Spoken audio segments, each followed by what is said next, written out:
থেকে ইনশাআল্লাহ আল্লাহ রাব্বুল আলামিন কবরের আযাব থেকে রক্ষা করবেন। সুবহানাল্লাহ। কবরের আযাব থেকে রক্ষা। আপনার কোনো হাজত হয়েছে, কোনো প্রয়োজন হয়েছে, কোনো দোয়া করতে চান আপনি আল্লাহর কাছে, বিশেষ করে চেষ্টা করেন, কালকে থেকে চেষ্টা করে দেখেন না কথাটা সত্য না মিথ্যা।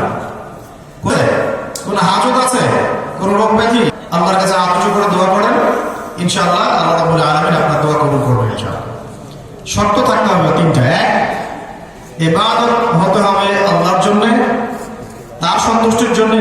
আছে ফলকে, কারণ আপনার আমার নিজেই আছে, মাপে কম দেওয়ার টাকা আছে, বোনের সম্পদ না দেওয়ার সম্পদ নিজের রিজিকের মধ্যে আছে, মানুষের জমি আত্মসাৎ রিজিকের মধ্যে আছে, তারপরে সিন্ডিকেটের টাকা আছে রিজিকের মধ্যে।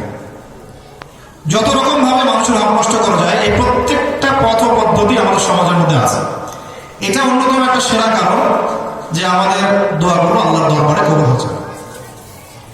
কিন্তু আফসোস, এখান থেকে বের হওয়ার কোনো ফিকির আমাদের মধ্যে লক্ষ্য করা যাচ্ছে না, বরং আমরা সেই হারাম অর্থনীতি দিয়েই সাধু সাজার চেষ্টা করছি, সুফি হওয়ার চেষ্টা করছি। কোশ্চিনকালে অর্থনৈতিক বিষয়গুলো সংশোধিত না হলে আমাদের ইবাদত বন্দেগী আল্লাহর কাছে কবুল হয় না। আল্লাহ পাক আমাদের সবাইকে হালাল খাওয়ার তৌফিক দান করে, হারাম থেকে বেঁচে থাকার তৌফিক দান করে। ওকে, আরেকটা বিষয়, হ্যাঁ, আওয়াজ শাফলিং হচ্ছে, এখানে একবার ওখানে একবার এমন হচ্ছে। সাউন্ড সিস্টেমে যিনি আছেন একটু বিষয়টা খেয়াল করবেন। একটা সবক ছিল আল কোরআনুল কারীম বিশুদ্ধ তিলাওয়াত শিখবো, রাজি আছি তো ইনশাআল্লাহ? আর যারা পারি তারা না হয় আরেকবার শিখলাম, সমস্যা আছে? আপনারা আমাদের ওস্তাদজি মৌলানা আব্দুল মালিক সাহেবের নাম শুনেছেন কিনা? খুতবা শুনেন তার?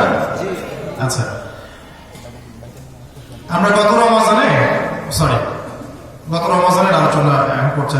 গত জুমায় আমরা ওস্তাদকে দেখলাম যে তিনি দোয়াত অক্ষরের মস্ক করছেন, আমাদেরকে বলছেন যে